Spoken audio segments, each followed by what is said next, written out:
don't want to have a real conversation. I don't want to talk to you. That's an idea. That's an idea. Hold on. This is my QR code right there. We got talking to do, so I can't have you all mush-brained. More than usual. Exceptionally mush-brained. What do you play? Oh, I play a little bit of everything. You know, oh God, I'm Kermit the Frog. Hey, quality. I mean, quantity. Wait, no, backwards. Quantity. Yeah, that one. I'm feeling very called out by this conversation.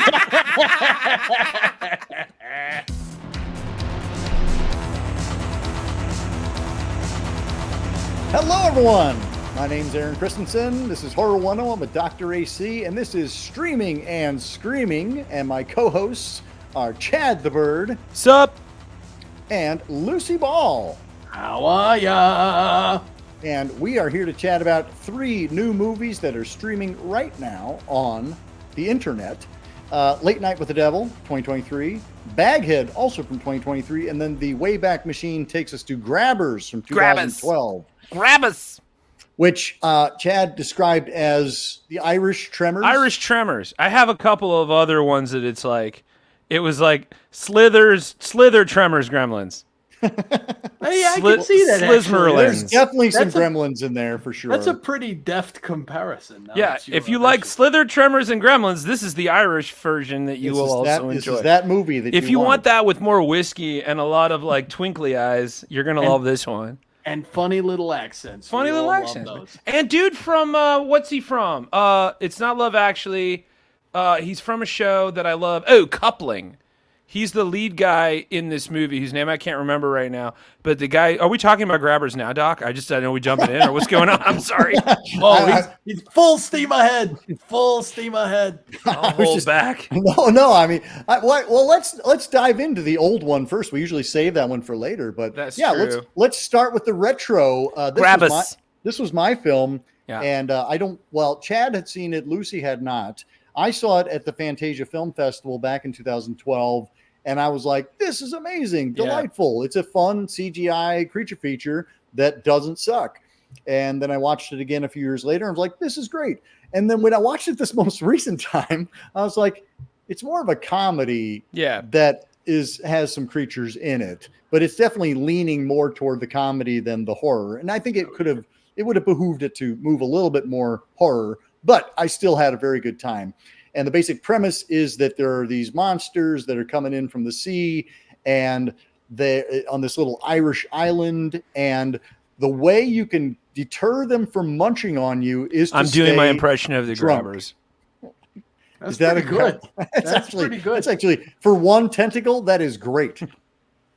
Well, we got to CGI in the rest of them, you know. Yeah, and it's got to be like an impossible amount of weird little protruding things coming out of the mouth and some teeth. But yeah, no, you got to be drunk to beat him, is what the dog said before I rudely interrupted. And that is I think it's a sweet creature design. Like I really I like this monster, and I like you talked about Gremlins and Tremors. Like there's the big one, and then there's the little cute ones. And there's a lot of might be a little bit of a stretch, but come on, did you not find them cute? Cute and uncircumcised. Chad, tell us kind of your impression, because you had seen it before. Yeah, I remember really liking it the first time I saw it, and I really liked it the second time. The big thing I noticed the second time is that the CGI is better than I remember it. I remember seeing it and going, I mean, it's okay. But then this time I was like, no, it's good. Yeah, well, I mean, it's not Sharktopus, R.I.P. Roger Corman. R.I.P. Roger Corman. But it is not. I don't think it's dumb. No, they take it seriously, and that's kind of the thing. I mean, I agree with you to a point that it is a comedy first, but the horror elements of it are pretty freaky. I mean, there's a couple of moments I totally forgot about, like when they're running around in the bar and they're having a really great time, and it's coming through the back, and she's stuck in the back and she can't see it. I mean, it's like there's some real peril. Like, oh my God. Like the scene with the where it was like the couple, like it's in every creature feature. We're going to be spoiling the shit out of these, by the way. Yeah, but you should see this movie. The so come back. 12-year-old movie. Yeah, you should come back. This is one of those movies, though. Even if you know everything that happens in it, it's okay. There's no real surprises. That's not really what you come to that kind of a movie for. No, in fact, it's like a roller coaster. You're going to go up and you're going to go down, then you're going to do a little whip-de-whip, and then maybe there's a little something at the end, but that's about it. Yeah, don't even ask me how many times I've ridden Pirates of the Caribbean. Yeah, right. Like, I'm not here for the surprises. I'm here for the consistency. The scene with the couple where she's like where he opens the door and the grabber's got him dangling, like trying to bring him out, which I think is so good. That whole sequence is so freaky. I forgot how freaky that was because it's very well done. Where it's just like dangling like an anglerfish. And I don't know, man. I think maybe I reconsider. I think it might be horror first, and then it just happens to be funny. Because the beginning of it is a horror moment, and then we know what's going to happen, for the rest of the film. Yes. It's horror in the same way, Tremors is horror. But I think it sets itself up to be a little jokier. I think that's what I mean by being a comedy. Like some of it is very much like situation. Shaun of comedy. the Dead, yeah, it's got a little of that in there too. That's a very high bar. This is not Shaun of the Dead. No, the jokes aren't that good. We just learned the Doc's favorite horror comedy. I mean, it's one of the best. I mean, it's that because I feel like Shaun of the Dead is that perfect blend of horror and it's comedy. A comedy in a horror film, right? It's like it's a rom-com, but at the background is a horror movie. So like that's when it works. Like Cabin in the Woods is like a Twilight Zone episode about horror movies, which I think is kind of cool. Like it's sci-fi in a way. But I gotta say, but Shaun of the Dead -4 points for zombies. Sorry, and then Cabin. Okay, sorry, hang on. But it came so early in the zombie cycle that it's not really its fault that there's zombies in it. Like it was part of that wave. Like it came out the same year as the new Dawn of the Dead. Right. That's true. It's pre-Walking Dead zombies, but I don't know. Lucy just doesn't dig the Z's. That's okay. It depends on disease. I love Return of the Living Dead. Sure. I love Dawn of the Dead, and I really love that Dawn of the Dead remake. Same. Oh. But it is fair. I'm not really a zombie guy. I got pretty burnt out pretty quick on those. To finish my point, Cabin in the Woods gets like -15 points for Joss Whedon. So yeah, well, there's that, true. But it gets some extra points for the 3-foot bong joke. That was pretty good. Still solid. It also gets points for having the stoner be the guy that like kind of almost saves the day, plus werewolves and mermen. Oh, mermen. Yeah. Major points for Bradley Whitford, just in general. Well, I was going to say, Bradley Whitford and Richard Jenkins. It's like... And that's the movie that got Chris Hemsworth Thor. Is that right? Cabin in the Woods. Joss Whedon used him at footage from that movie to try to sell the studio on Thor. Well, it worked. Yeah, it did. Lucy, what did you think of Grabbers? I think I agree with you that it definitely felt more comedy first. And that's not a disparaging remark about the film. I thought it was very funny. This isn't about the movie so much. We talked about this. I love that Irish people call good conversation the crack. Caption that. That's CRAIC. We're not condoning any crazy behavior over here. But it's in an American movie. If you say come to the bar, there's going to be good tunes, good jokes, and the crack. That's not what you're talking about. No. And that really puts a stank on the bar that you're asking them to go to. Oh, yeah. Can you define crack for our listening audience? Can anyone? CRAIC? Yeah. Yeah. It's like witty, snappy conversation. It's like, as an Englishman would say, taking the piss or whatever. You're just sort of shooting the shit. And, right. Oh, there's a comedy TV series about a bunch of Irish people. It's kind of like Trailer Park Boys, but they're in Ireland. Is that Dairy Girls? No. That would be like Trailer Park Girls, I think. Okay, I guess that's right. It's like Hardy Young Bucks or something. That might be an adult movie. Don't put that into your Google. Definitely going to Google that right now. Right away. Young Bucks. Oh, got what I paid for. No, the show's called Hardy Bucks is what it's Hardy called. Bucks. There it is. Yeah. So that's where I learned about the crake, as it were. But I did think the movie was really good. It was a lot of fun. I did like I know they're not graboids because that's the thing from Tremors. Right. But the grabbers were really cool looking, and I don't know. I think the only thing that I really was like, about was the sort of drunkard cop with the beginning unrequited and then not so unrequited romantic interest. That was very of its time. Yeah, it definitely had like, oh, you're a lady cop, you got to bang the dude cop, and then it's because his wife's gone or whatever, and he's sad. I was like, oh, I guess all you're here for.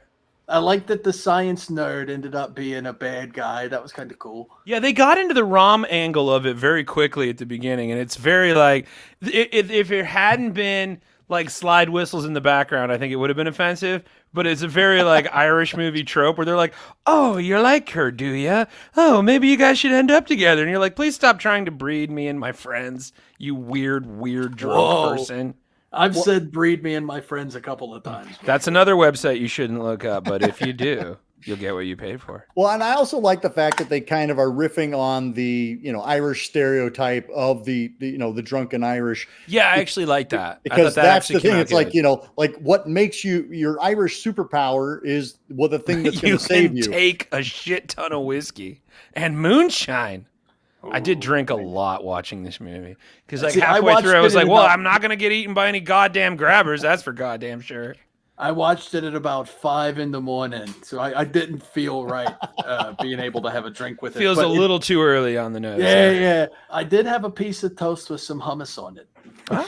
That won't protect me from traditional Irish breakfast. Very Irish of you. Yeah. I think all the performances are solid. I think the script is solid. Our director is John Wright. This is one of his earliest films and written by Kevin Lehane.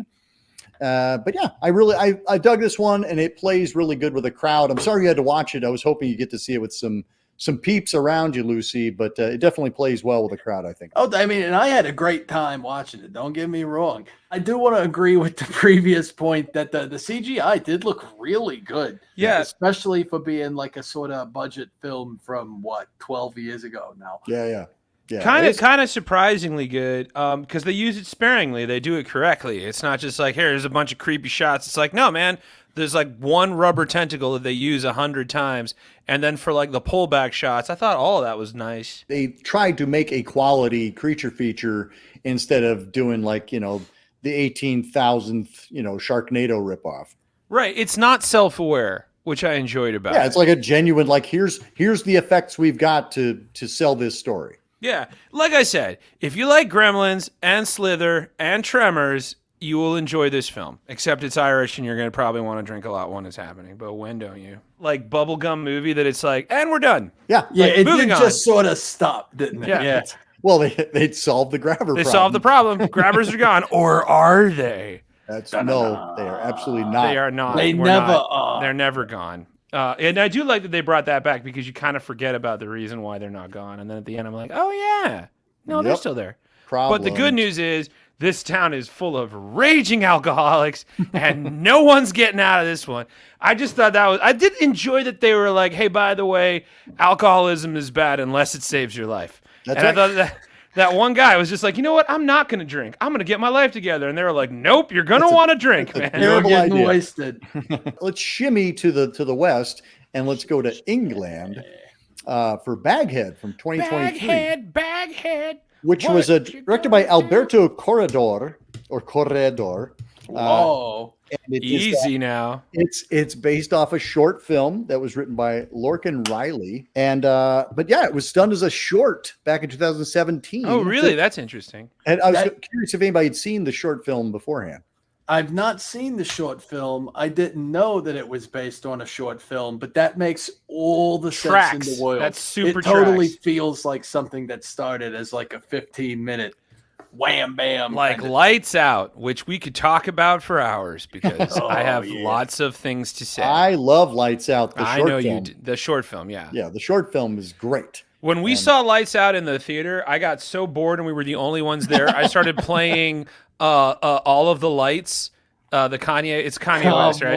Just as loud as I could in the theater. Every time someone was just like, "What do we do?" I was just like, "All of the lights."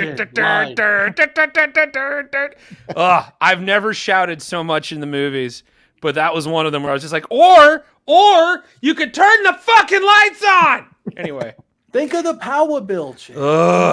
But like that movie, I have lots to say about Baghead as well. Well, yes. Well, go ahead, lean into it. I will. All right, couple of things. First, I don't see you leaning. You're standing up straight. Oh, sorry. This is like, I wrote in my notes, talk to me, but for kids. It's long, moody, humorless VHS instructions. And then at one point I got excited and I was like, oh yeah, so many caveats. There's so many rules. So many rules. Yeah. There's a lot of rules. You can talk to her, but only for 2 minutes. But only about people that you know. But don't talk to her for too long. She's gonna get into your head, and if she does that, it's probably gonna work out. But don't let it work out. I was like, oh my god, just burn the house down. Burn it all down. They tried that. Yeah, they did try that. If he had been better at it. Yeah, he kind of sucked. Also, who keeps gasoline in the basement? I underlined that on my notes. So it's like, there are objectively 4 or 5 barrels of gasoline in your pub's basement. Well, you're can't asking keep them in the for pub. it. That's true. You don't want to keep them upstairs. Who does that? Wendy! Get the gas out of the basement, please. Thank you. Yeah, who just does asking that? for terrible. it. I also wanted to put in there. Get a little premise first as to because people. All right, this guy. Okay, spoilers for Baghead. Here we go. This guy. Baghead. This guy. Baghead. To be spoiled Baghead. This guy has a pub, and in his basement there's a monster, and it's a shape-shifting witch-like creature that you can let you talk to the dead, but only for 2 minutes, which is a ridiculous caveat. I do love that there's just like, it's like any kind of like pay for service. It's like, well, the first 2 minutes are free. Free, exactly. Yeah, it's essentially a Zoom. It's like a free trial of Zoom with the dead. But you can only talk to them through this witch creature who shapeshifts into the person you're talking to. And the reason she's called Baghead's got a bag on her head. And there's some witch stuff. And she's living underneath this pub. And the guy that owns the pub dies. And his daughter, and I have so much to say about this, his daughter, who's like maybe 16, ends up running this pub, and nobody questions that a 16-year-old kid is running a goddamn bar. But then I think you might just be old. Yeah, that's got to be what it is. Because I didn't think she looked young for sure, but 16? I mean, maybe 18, but at the same time, definitely not. It's also Europe. Europe 16 is a whole lot That's true. different. Running the pub is also a bit of a, it's a stretch. Yeah. Yeah, it is a dilapidated shithole. Actually open. Yeah, ever. No one ever questions it. It's also never daytime. Like, everything only happens at night. Well, she lives in a place that's perpetually night because I'm pretty sure it's like in Alaska, the sun only shines there for a little bit, and that's why they got witches. So that's the plot. It was in Germany, wasn't it? That was what I thought anyway. But yeah, so there's this creature in the basement. If you talk to it, blah blah blah. This woman who's the daughter, she shows up, and her and her best friend try to unravel the mystery, which kind of doesn't work, and then that's the end of the movie. Lucy, what'd you think? I thought it was pretty good. Okay, I know that's a very, very stern stance I'm taking right there, but yeah, I thought it was all right. I think you had talked to me, but for kids. I'm like, I don't know what kids this is for, but okay. Yeah, I don't know about all that. There's barely any gore in it. It's about as scary as a Goosebumps episode. I see what you mean. Oh my god! You heard me. Oh, this guy. You heard me. Oh, brother, this guy stinks. It's from hanging out with you two. My tolerance has gone way high now. I need my horror to be like moonshine and knock my ass out, and I have to cry about it for a few days. See, the way I looked at it was, if it was like Talk to Me wasn't as mean to addicts, and was instead mean to the grief-stricken who frankly deserve to be taken down. Yeah, for real. I don't know. I am pretty tired of the monsters as metaphors for grief and for not dealing with your problems. I think that's been trotted out enough. You're tired of everybody Babadooking? Yeah. They're tired of everybody Babadooking all over my floor. Yeah, quit Babadooking on it. Clean it up. Yeah, it's ridiculous. The 2-minute caveat, look, you can totally talk to her for as long as you want to. But if it goes on for longer than 2 minutes, you're probably fucked. So I like that she had to eat an object of the deceased that she was channeling. I thought that was a cool touch. I really dug how she did when Sketchy McGrodyson, whatever that rich guy's name was, when he's down in the basement and she flashes the headlights through the pit hole. that was awesome. That really got me going. And I think there were lots of cool moments. Like I liked whenever they would Dutch the camera in front of the basement door and sort of Kubrick zoom on it. And I'll give you that too. Like every time Baghead came out, it was unsettling, just out of the darkness there. Yeah, it was I like felt when that was creepy. It was like back in the old wrestling days when that Gangrel guy would come up out of the ground in the Ring of Fire and then spit blood everywhere. It was really like it felt like a moment anytime they started bringing if back. If Paul Bearer had been there for every time Baghead came out and was like, "Oh no, Baghead!" I would have loved that movie 20 more times. Man. That movie would have been perfect. Done. No notes. See, the thing is, like the fact that it is based on a short film from 2017, I would hope that would quiet all of the, it's just a ripoff of Talk to Me.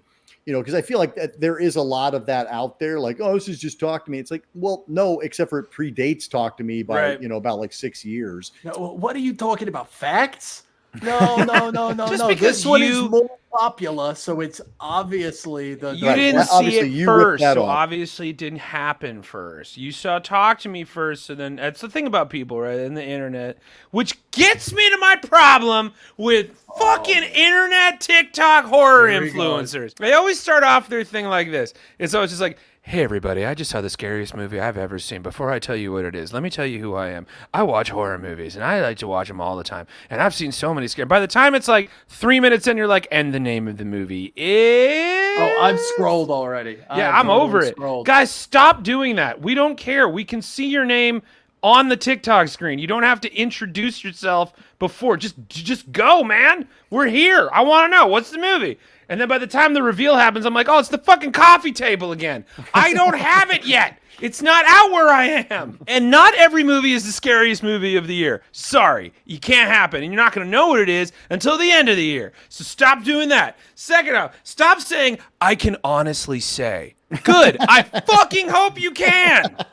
Your blood pressure medicine. You're right. I got it. Okay. Everybody's honest on the internet anyway. So Baghead. Yeah, all the time. No one ever goes on there and tells lies. That's true. That's true. We're all very upfront. What is this contest? What is this contest of being the scariest? I don't know. I don't know why that exists. I would settle for I really like this. I liked this movie because it scared me. I would come and see that. It's because one, the internet exists in a state of hyperbole, right? That's you got to get the clicks. And then two, a lot of the people, frankly, looking at TikToks or whatever are like young. I remember, 4,000 years ago. 4,000 years ago. I remember. Who is that scary left hand that I see in your picture, Lucy? Don't worry about that. Don't worry about that. All kinds of weird shit happens on the other side. That's a pet. That's a pet. It's like Thing from the Addams Family. Listen, Doc, he's an all-knowing demon. They've been around for 4,000 years. They can do whatever the fuck they want. Yeah, it's not Thing, it's Thang. Thang. And he's got he's a very cool little dude. He's kind of shy. Yeah. Not just now, he wasn't. You stay down there. Are we interrupting? Should we go? Oh, speaking of hands and fingers, I'm going to put this out there for the group. I think I'm officially over crackly fingers and ceiling walkers in horror films. I'm done with it. So you're done with it. You're done with the J horror influence. Yep, then? I'm over it. We're done. You did it. It's over. Try something else. I need a new thing. I think the first place where I was like, "Oh man, is that a shark underneath us? We're jumping pretty high here." Was when the necklace started choking old girl in a sleep. I was like, "Oh, okay, that's what we're doing now." It was cool and it was entertaining. Don't get me wrong, but I was definitely like, "There goes Fonzie." You know what I mean?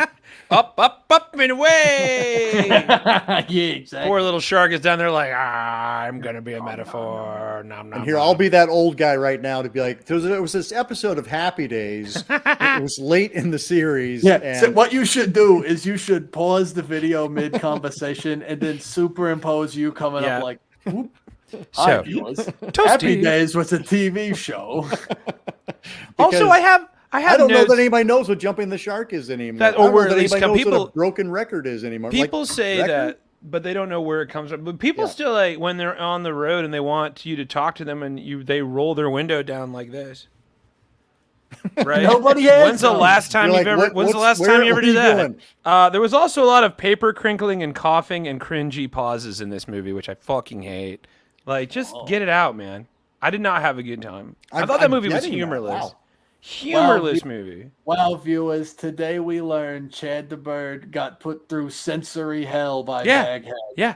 Don't crinkle your bags. Know what you want. Now, dump it out in a bowl. Did you think Talk to Me had humor in it? Because I feel like that's a pretty humorous movie as well. I had my notes about Talk to Me bleak. too.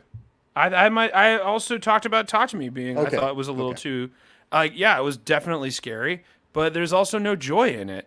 Like, even The Exorcist has some funny moments, and I know that sounds bizarre, but you're laughing at how intense it is. Oh, I could lay out a million of them. It would probably get me taken off the platform, but I could lay out a million of them. There's a bunch of like Rosemary's Baby has some comedy in it, and by comedy I'm giggling, but I'm also terrified. Right. I just felt like this one There's was no so giggling dry, here. Yeah. so dry and murky, which is like usually I feel like Baghead's good for the back. Like if you have it on in the background at a party. Like, that's dope. It's a lot of having atmosphere. the images. Yeah, it's good atmosphere. I'll give it that. It does have some really good atmosphere. And I think the performances are pretty strong, even though we do suffer through a protagonist who intentionally does the wrong thing all the time. Also, everyone is really cool with a stumbly bag-headed thing in their basement. Like, every time she shows up, they're like, oh, so what do I do with this thing? And not, what the fuck? Which is what I would have said. But anyway.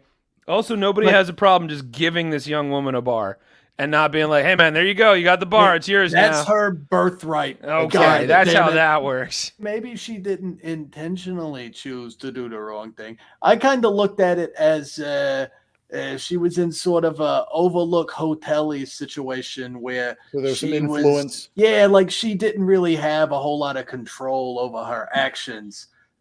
That may very well be me giving this movie more. I was like, that's really very generous of you. But I was willing to meet it on the level and doing whatever I could to make it interesting. There was never a moment that this girl looked around and was just like, hey man, maybe we should get some lights on in this place. And just like, no, I'm just going to hang out in the corner. About the vibes, man. Yeah. I'm just going to hang out in the corner and let this moldy ass bar knock you, me Lucy, out. I thought I enjoyed it. And no, I didn't think it was the scariest movie of the year. But I did think it was pretty solid. And I'm looking forward to see what Alberto Corredor has next. This one's actually kind of recent. So I do feel like I need to say spoiler time. But what are we spoiling now? That one, I fucking called it. And when she first comes out of the hole, I looked over across the couch and I said, Baghead did nothing wrong. Yes. I'm going to find out that Baghead is actually a victim here. Yep. And then, boom, I did. And I thought that was a very obvious but nice touch from the script when the dad is like, do not use her, which obviously on the face means like, don't go friggin' talking to dead people. Right. But find out about the random Knights Templar or whatever that were trying to force her to use her powers for their benefit. And it's like, oh yeah. There's a good story in there. And I just felt like this was the wrong part of the story to tell. Or the least interesting part of this story was the movie's plot. Like, if they had done something about the actual Baghead and that was the movie, that sounds way more interesting to me. And it's a modern horror movie, so they had to end the film with the whole city engulfed in flame. And they did catch a guy on fire. It's truly a 2020s horror movie. 2020 horror film. Yep. Speaking of which, actually, because we were talking about because I think there's fire in the poster, at least, for Late Night with the Devil. Oh, here we go. And this one definitely does have some humor to it. So, Chad, I know you're a big fan of this one. First of all, shout out to my guy, David Dasmalchian, Chicago original, big fan. Happy to have him in the mix on this one. Mwah, chef's kiss. And you saw this in the theater. Yeah, I did see this one in the theater. What a trip. Oh, look at me, Rich Fancy McGee. I went outside. I went to the movies by myself. Yeah. Okay. So, I mean, it is streaming now on Shudder, but it did have a nice theatrical release for a few weeks. And it is definitely worth watching in the theater if you can catch it, if they do like a screening of it, because it feels like a movie to be watched in the theater. I kind of thought it would. It felt like it would be a really good live show. Yeah, I think it would be a great. It's a play. That's play. why I loved it. It's an absolute. It's totally a play. It was written like a play. David S. Malchin is a Chicago actor, theater actor. He'd been around for a while, and I thought that he brought some of that energy from the Chicago theater scene to that movie, and was just like, no, man, this is a play, and we got to treat it like a play. They're not trying to do found footage. Found footage is the lens we're watching this through. It's. I don't think it's a found. I mean, I know that it looks like it's kind of like Cloverfield. It's not really a found footage movie because there's no way anyone would do that. If anything, it's just that's the medium that we're watching the movie through. And this one was just such a fucking play. I loved it. I looked at it more like a lost media piece more than a found footage thing. Yeah, kind of like that WNUF kind of thing. Yeah, we'll fall into the analog horror hellhole if we go too far down this. Right. Yeah, it felt more like when you're browsing a website late at night and somebody posts like, "Ooh, we found this crazy." Yeah, like backroom stuff and like it felt like a creepypasta SCP kind of situation. Had the vibe. It reminded me of like we were talking about WNUF and Doc. If you have not seen the WNUF films, amazing, I love amazing. Them. Yep, love that. I still got to see the Way Out There mega tape. I got to see it. It's fucking dope. It felt like that, but like legitimately scary. Instead of like, this is totally a comedy, and I'm like, it felt like Too Many Cooks, where I was like, well, now I'm disturbed, and I think that is an interesting genre that hasn't gotten a lot of love. Is that like out of time kind of horror, where you're like, I'm not sure what day it is anymore, I'm not sure what's happening, but I'm engulfed in it. And this one took me for a ride, man. I had a time. Well, it's written and directed by Cameron and Colin Cairnes. That's not real. That can't. Yeah, that's right. comic book names. Does anybody want to do a quick synopsis on this one? Oh, I'll Lucy, do it. So that one Joker goon from The Dark Knight David Desmalchian. Yeah, that one Joker goon. He who was also in Boogeyman. He's having a good time. Yeah, but no, and seriously though, love the guy. I think he's awesome. But yeah, he's like a sort of middling talk show host who's like, he has been on a pretty high star, but the shit's going kind of sour lately, and word on the street is they're getting ready to cancel his show. So they're going all out for sweeps on this big Halloween blowout where they feature a magician and a psychic, and a Goyle who was rescued from a satanic cult. Yay! Yeah, and then all hell breaks loose. That's pretty much literally on air. Like that's the thing. It's live, on baby. His final show. I also feel like, do they still do sweeps anymore? Do we have to have an explanation for that one as well? It's like as if Netflix released all their new shows on 1 week, and whichever one did the best during that 1 week would be the one you would watch for 30 years.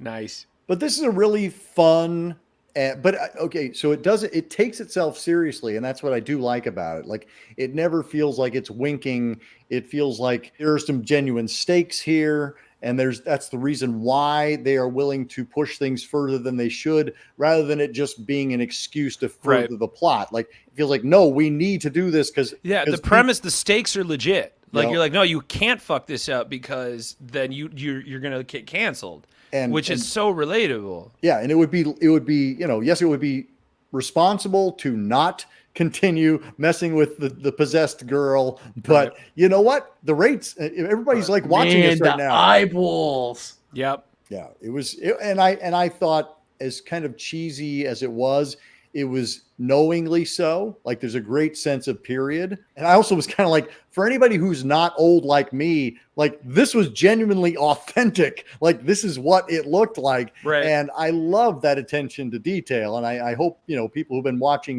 Nick at Night and MeTV can appreciate like how much care went into the production design and the cinematography, et cetera. But in that respect, I felt like it was like, it's a 3-camera TV show, which is essentially a short play. And they didn't let go of that, even when they do because there's a conceit in the film where there's behind the scenes footage, right. And even that is done theatrically. Like the dialogue is clearly rehearsed. It's not. It doesn't feel improvised. Yeah, but, that was sort of a thing that it didn't. I don't want to say it took me out because I still really enjoyed it the whole time. But I kind of wish they had polished some of that up a little less for the behind the scenes. I think that would have. I don't know. It would have sold the legitimacy of it being behind, because it's like you said, it was like a play. They're blocked, and I had like the exact opposite reaction at that. Cinematic about it. Yeah, like I was watching it, going, okay, so like I know that this is rehearsed because it's a rhythmic delivery. Yeah. Like it was like the beats were very Aaron Sorkin, like bada beat, bada ba, bada ba, bada ba. And the whole time I'm watching it going, oh, this is like, I'm supposed to follow the dialogue. I'm not supposed to like suspend my disbelief that this is really happening, because they don't care that I think it's really happening. And I think that lent the more fantastical shit that happened a little bit more like legitimacy, because like if they had tried to make it realistic and like really tried to show like here's how people really talk, then when we get to the really like fun kind of campy visuals that they had in this thing, that would have taken me out. And so I have notes about one of those big time, but I didn't hate it because the whole thing felt like it was supposed to be a little campy. Well, I don't know. I liked one of the big campy visuals, and the other one I did kind of groan. Well, let's talk about that is a flaw with the movie, that the special effects are kind of mid at some times, but I don't hate it. I'm not even mad at special effects being mid. It's a cheap movie, and I can meet it where it's at. Yep. What I do got a problem with is not me complaining about poor demonic representation. But what I did got a problem with. And who, you know? Yeah, it's true. It's true. But this is my place. And honestly, you're the only one that should. So continue. That's right. I get to do this. But they have this demon that I get why he's sort of milking the camera thing, where it's like, oh, he's the performer. He loves to bring the people around. But why in six blue hells did he get all electric like a Pikachu at the end there? What was that about? What was that about? That I completely threw my hands in the air and said, come on. I think that's interesting that's the part you didn't like. I thought you were going to talk about the puking on the camera thing. That really pissed me off. That was the part I didn't like at all. I didn't mind that. I did. That was clearly CGI puke. The worm hypnosis was dope. Yeah, but CGI puke, I feel like, is unforgivable at this point. Yeah, like, come on, man. A demon shooting lightning at a camera is unforgivable. That was stupid. It was, but I didn't hate it. I can't say I hated it, but I certainly had to get my footing back after that. I got mad when the medium threw up on stage, and then it threw up on the camera, and it was clearly CGI puke. I was like, this is supposed to be like an analog horror film. Yeah. And how actually dare you do a CGI puke? Come on, man. You don't have a hose? You could at least spit up some squid ink or something. Yeah, for crying out loud. And I will say, like, that was my like the whole medium thing, because it's so kind of fakey. I feel like that was a tough one to. I'm like, am I supposed to know how fakey he is? I think I am. I think I'm supposed to get. Yeah, I feel like that was clear because he's very cartoony. Yeah, and I would have liked to been able to buy into it just a little bit. But I mean, and that's kind of the great thing about the structure of this, is that you get a guest and then you get another guest, and things continue to kind of escalate. Things circle back. We have our naysayer guest who's just like, who I gotta say was like the scariest guy in that movie. I thought that guy ruled because he was so creepy and mean. You mean the totally not amazing Randy? That guy? Yeah, totally amazing Randy, and I loved it. That's all I could think of anytime he was on screen. Is I was like, oh, they're definitely channeling James Randi here, and it's like so apparent. Any of my magic dweebs in the house, they know what I'm talking about. I thought that worked though. Like I thought that his level of camp was fantastic. Oh, I enjoyed him a lot. He was a total asshole, and I hated him, but I appreciated what I thought was a like very obvious nod to like the most prolific, talented, annoying cynic in the biz. And then that had to be intentional. And I mean, we have our possessed girl who's very much, Reagan McNeil. Reagan McNeil with light. with a vocoder on, because I loved her voice like the whole time when she would like lean into that like super breathy. That freaked me out. I thought that was great. And her like puppy dog eyes, and she'd be like, "Yes, I do remember." And I was like, "Yeah, I love it. I love it. Give it to me." I'm going to throw up the spoiler banner one more time, but the ending, or rather the 10 minutes before the ending, because I'm watching it and going, you could have taken the easy way out and just ended your movie. Right. But instead you went someplace else. And I'm kind of like, for you guys, did that pay off? It won me all the way over. 100%. Where the electric type demon coming out of the thing there, like, sort of made me throw my hands up and be like, what the fuck did I just spend my time on? Yep. That ending really brought it back around for me. Had a great time. Good. Love that it was like, we're going to rip the movie in half now. Yeah, I thought that was very cool. That made me uncomfortable. Here's the thing. That movie, when it was over, I remember thinking, overhyped, but I had a good time. And I think I texted this to you, Lucy. I was like, overhyped, but had a good time. And then 20 minutes later, I texted you back and I was like, I haven't stopped thinking about this movie. I'm terrified of everything in my apartment right now. Never mind, this movie's awesome. Yeah, that was literally verbatim the text message. Yeah, because it did. It's a slow burn. It's like it's a timed release sense of dread in you. Because when it's over, you're like, and then for some reason, like 20 minutes later, got you're under your skin. I'm really scared of opening any drawer in my apartment right now because I might get zapped into a dimension where I can't get out. And there might be a lot of worms in there. Yeah. I don't know if what I'm looking at is real anymore or if I'm on TV. And like, where's the camera? And like, that really, it messed me up. Which one do I look at? Which one? Do I one or two? The ending for me was one of those where kind of your call back to it being a play, Chad.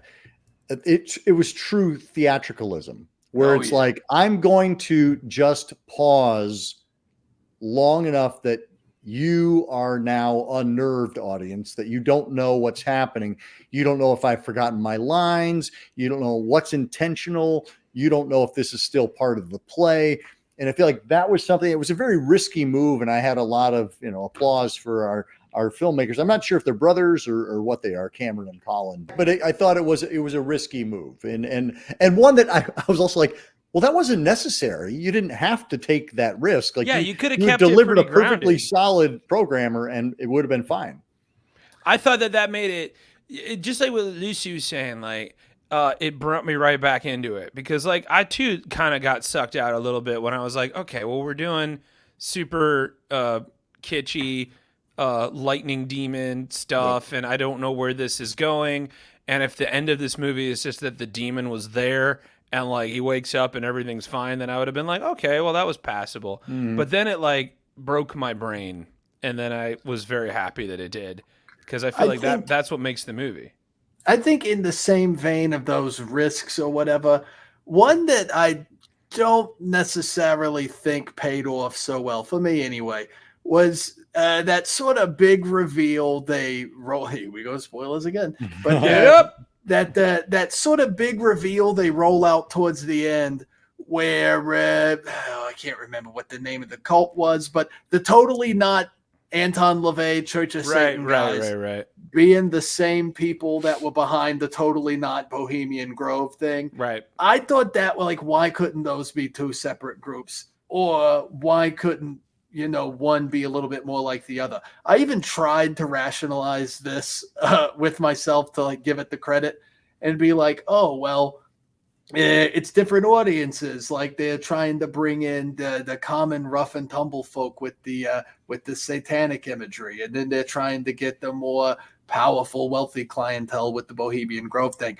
But I don't necessarily think it really saved any. I think you could have picked one and just had one, and it would have been better. But I thought that by doing that, There's no, and I never like ambiguity. You know this because we've discussed it. I hate ambiguity in horror films. I hate an ambiguous ending. I'm not a fan. End your fucking story. When they're like, well, here's the thing. You never really know. I'm like, yeah, but you do because you fucking wrote it. And then I woke up. Yeah, but you like the thing. I do like the thing, but the ambiguous. That's the most ambiguous ending I've ever seen. No, it's not though, because you know what happens. They don't know who the guy is, but you know the rules and the stakes. There's no just like, or maybe it was all a dream, or maybe none of it happened. Like you still know that there's a thing. You just don't know which one of them is the thing. Yes, honey. No, I'm in the other room.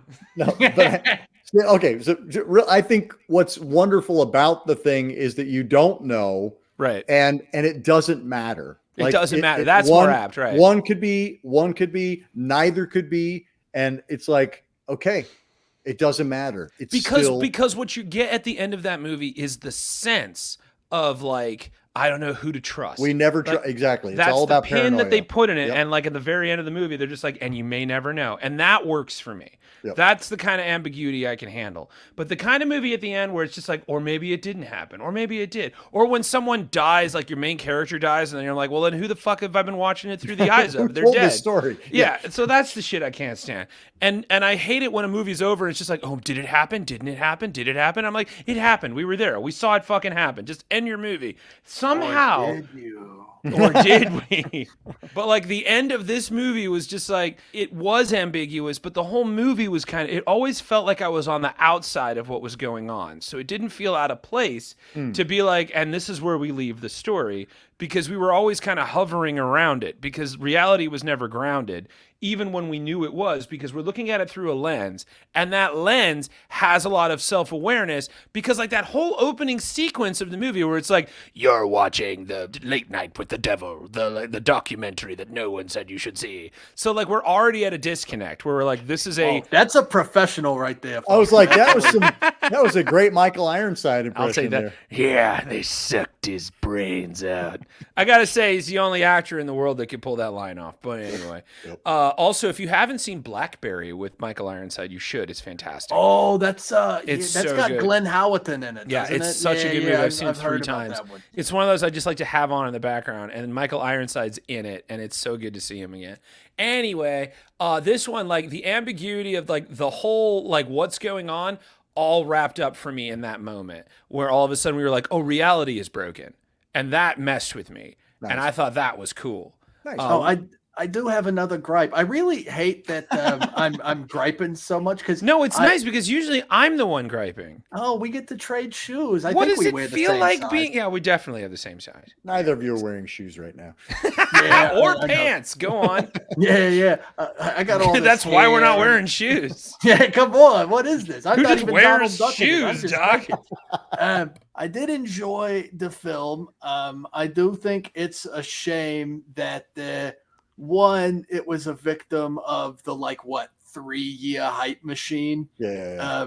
I think that didn't serve the movie very well. Yeah, definitely. Does it serve any movie though? No, I mean, no, it never does. Except for Mad Max Fury Road. That's the only movie I've ever seen that lived up to the hype. Actually, yeah. Yeah, so I do think it's a shame that this movie suffered from its own hype because I think it was pretty well written, and I think I always forget his last name, but the Joker guy.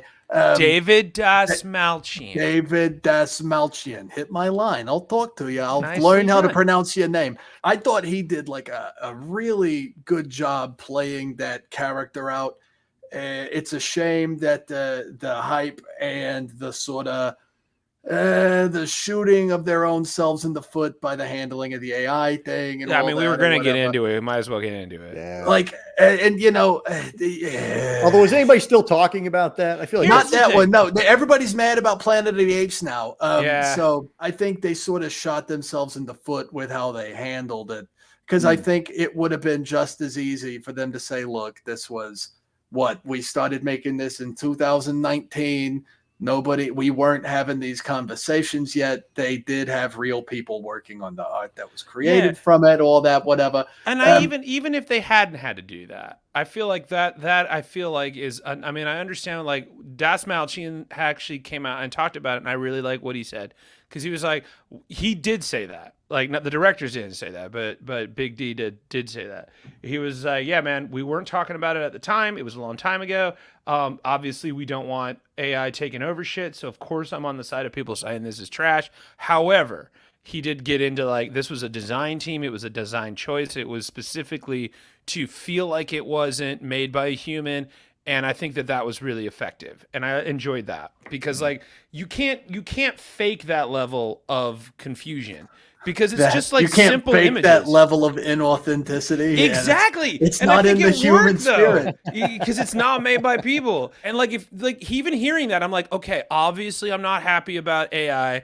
I had somebody recently, they took 30 hours of my YouTube videos, which, by the way, I've done 30 hours of YouTube videos. Wow. That's almost a whole full-time work almost week. A fucking work week. And I was like, oh shit. What's your salary for that, by the way? That's something else.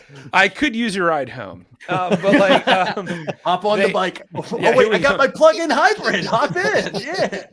So yeah, that was my bike noise. They took 30 hours of my talking, and they had me, and I'm gonna play it for you guys here in a second. They used an AI program, and this guy's just a guy that was working out of his garage. This wasn't like a major Hollywood guy or a studio dude. Used 30 hours of me talking to teach his AI machine. I don't really fully understand it. His AI program, how to sound and use my inflections. And he had the machine. I don't know why I sound like I'm from the 1800s. One of those AI machines. But like, he learned language model. Thank you. He used the thing that you said to speak back, and it performed the opening paragraph of Moby Dick. And this is what he sent me. Call me Ishmael. Some years ago, never mind how long precisely, having little or no money in my purse and nothing particular to interest me on shore, I thought I would sail about a little and see the watery part of the world. Anyway, I have of driving off the spleen and regular. Right? I didn't say any of that. I never said any of those words. I never sent him anything. He just took voice capture stuff and made the computer sound like me and inflect like me. Man, thank God that's all he had you say. Yeah, right. He didn't have me say shit. That's my point. I didn't say any of those words. You already said you. He didn't create a cruel bastardization mimicry that's gonna hobble out like something. No, it sounded exactly like me, which fucking freaked me out, is my point. And so I was like, I understand where Das Malchian and all the team are coming from, saying like, well, we didn't really think that like that was going to be a problem back in 2019. But I also understand that it's like, yeah, that's fucking scary. Yep. And so like, I understand both sides of that argument, where it's like, yeah, that's terrifying. But I also think that works for horror if you are aware that you're doing it. Yeah, if you're using it as a tool as opposed to a crutch. Right. And it works to your advantage, because that looks like an owl on a TV in that one card that they used in the movie, but there was something wrong with it. And that worked for me. Right? Like when it was like, we'll be right back, and it's just a little owl on a TV. I was like, that thing looks haunted, and I can't tell you why. And it's because a human didn't make it. And so there's something to be said about using that. It feels dirty, and it feels haunted, and it feels cursed. And I feel like that worked for the movie. But like, yeah, I get why people are mad about it. It's terrifying. However, good. That works. I think this illustrates our different levels of online brain poisoning, because you made a very, what's a pretty word? Oh boy. Cogent? Is cogent the word? Cogent is I like that word. It's a good word. Okay. So you made a good Colgate point about the use case there, and the uncanny valley and all that. Really, it was honestly beautiful stuff. But me, as a thing whose brain is terminally rotted from cell phone rays and the internet and all that, I look at it and just saw like, wow, another pile of AI crap. Like, it doesn't look unsettling or anything like that to me. It just looks like, all right, you like. And I also understand it's a budget film. They didn't have a lot of people working, so I do get it. But I see it, and instead of being like, oh, I get the vibe, it's like, oh, you You just punched that into Mid-Journey there, did you? Wow. I think we're both right. No, I like I said, I totally think we are. It's just I've got more worms in my brain. Well, no, that's fair. That's what we pay you for. That's what any good horror movie does. Is you're gonna meet it where you are, and that's why you can't watch the same film twice. Never. Oh, I can watch the same film 100 times. You watch times. me. You can't step in the same river twice. True. I don't know if I want Lucy, to. take it in. Think about it. We'll call each other later and be like, figure out what that meant. Okay, yeah, that was like some cowboy wisdom. I don't know what the fuck he said. I'm gonna call you at 3 a.m. I'm gonna be like, Lucy, life. I think I know what it means. we gotta consult the Sia Stone and do all that. But no, to sort of draw back to the actual film, one thing I do think Desmalchian, is that right? Well done. Hey, look, I'm lighting. Yeah. Wow. You're a learning computer. You're welcome, David Desmalchian. Please call us. I'll say hi. I heard you got a really cool record collection of all sorts of spooky sound effects. And we heard you have a really good voicemail, so. Yeah. I didn't say it was good. I said you were going to hear it. You're not going to answer it anyway. You can't understand it, is what they were saying. David Desmalchian, you're like, come on. Yeah. See, look. Yeah. I'm fine. What were we talking about? Who smells toast? I'm sorry. I needed more hummus. But I do think Desmalchian did a great job with that character. But I felt like the movie really wanted me to care for and feel bad for and like sort of invest in this guy. But by the end, I didn't really feel like I knew anything about him. I understood that he was a desperate talk show host and he was likely to do anything to sort of keep his show on the air. But from that, I don't know if he's like a stand-up guy that's too wrapped up into fame. I don't know if he's a total douchebag. I really don't know anything about him. And you do know a lot about the other characters. You get that the researcher doctor lady who adopted the demonic possessed little girl, you get that she is like really invested in, one, her career, but two, the safety of this little girl. Like she really cares about it. You understand that the medium is both a charlatan and a little bit legit. And I think he knows that he is a charlatan, but also a little bit legit. And you know that the stage magician guy is like a big burly skeptic and sort of only concerned about the material things he can see and feel. And that's what reality is until he's presented with, unreality. And then, and even the band leader, he's like a really religious guy who has a lot of umbrage with the way the show has been being run lately. But the host, he's a shell. We don't really know a lot about him. And I thought it would have had some more impact if I knew more about the character than he wants to beat Johnny Carson. He is about to get canceled, and he was a wife guy. So hear me out. I feel like that's why I liked it. Because everything else was about is reality and what is real and what isn't. Even the movie itself is like, is this real? Is this not real? And the guy at the center of it is a vapid, kind of pointless human that's just the catalyst for like Seinfeld on his show, where it's just like everything's happening around him and we are just like on the ride with him. And even he is just like, what the fuck is going on? I thought that worked. I thought that's what freaked me out, is that like, yeah, I didn't give a shit about him, but he was me. And like, I didn't know what I did wrong. And that's what really disturbed me. It was like, I feel like I should like really reevaluate what I've done, because I must have done something wrong, because I feel like I fucked up somewhere. And I think maybe that's what triggered me. I don't know. But like, that's what I thought worked for that movie. Is that that's he was an interesting sort of just like take. Nothing. But yeah, okay, I'm glad I'm not totally crazy, because I mean, you really are like... totally crazy, but like I'm with you on that ride. Yeah, here we go. Sorry.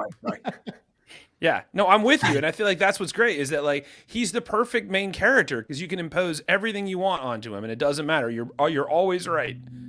He's a good guy, he's a bad guy.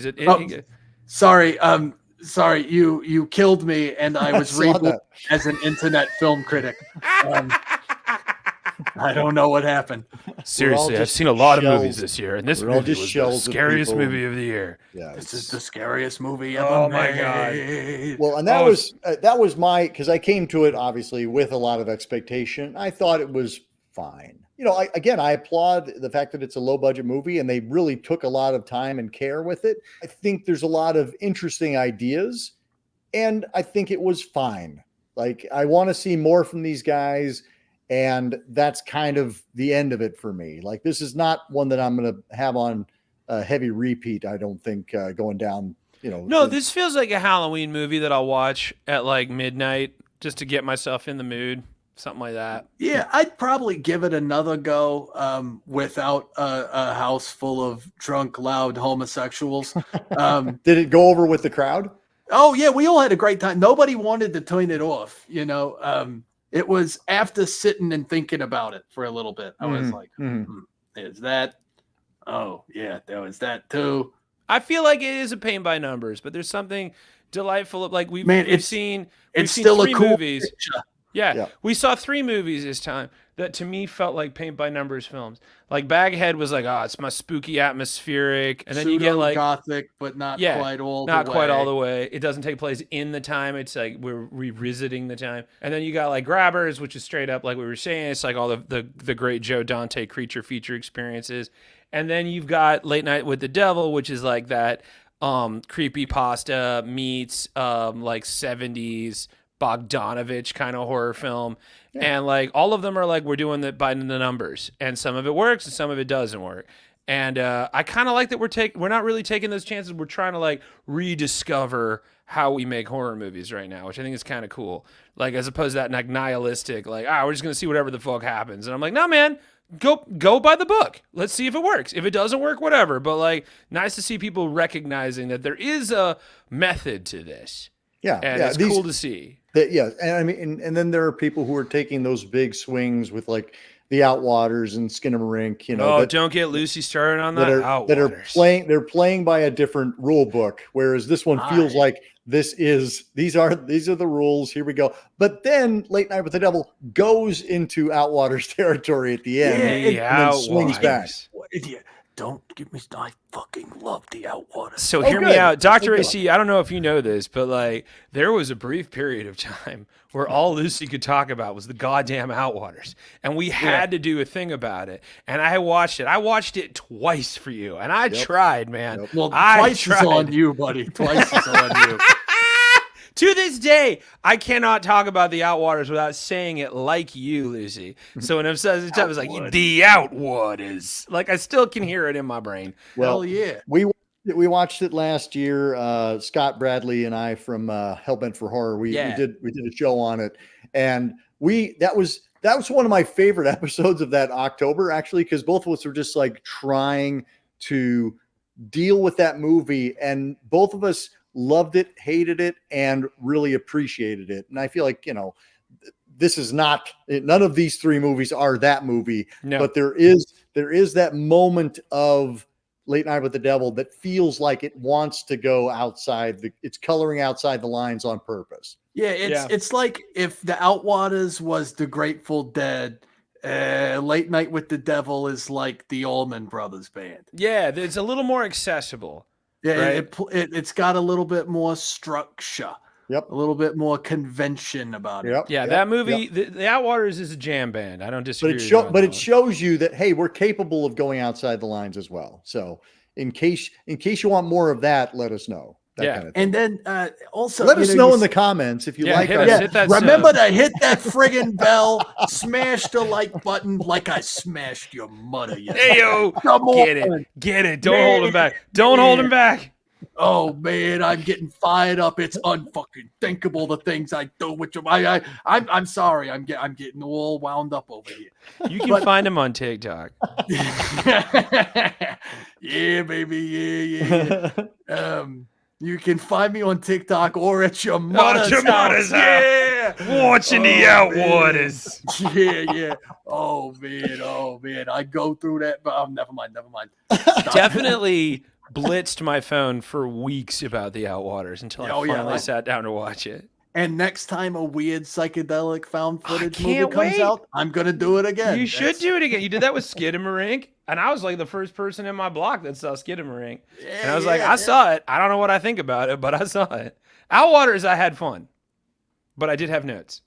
But and I say all that to say these movies were definitely by the book type of movies, but at least they did it by a good book. By a good book. Yeah, solid book. I agree. I'm really glad that we got to chat about these three. And I'm also glad that we finally got to chat about these three because it was a prolonged period before we had a lot of time to ruminate on our opinion. Meet again. And it was a real prolapsed hiatus over here. It was really tough. That was a hit. I wanted to do it and you nailed it. I was doing the math and you killed it. Right. Sorry, quick maths, baby. Quick maths. I started thinking about the mothers and it really got my blood pumping. Oh, that made my day. There's nothing else. It's nothing left in the room. Done. Closed out. That's how we put a button on that. Tell your auntie to give me a call. Smash that like and subscribe and your mom. Yeah. Outwaters.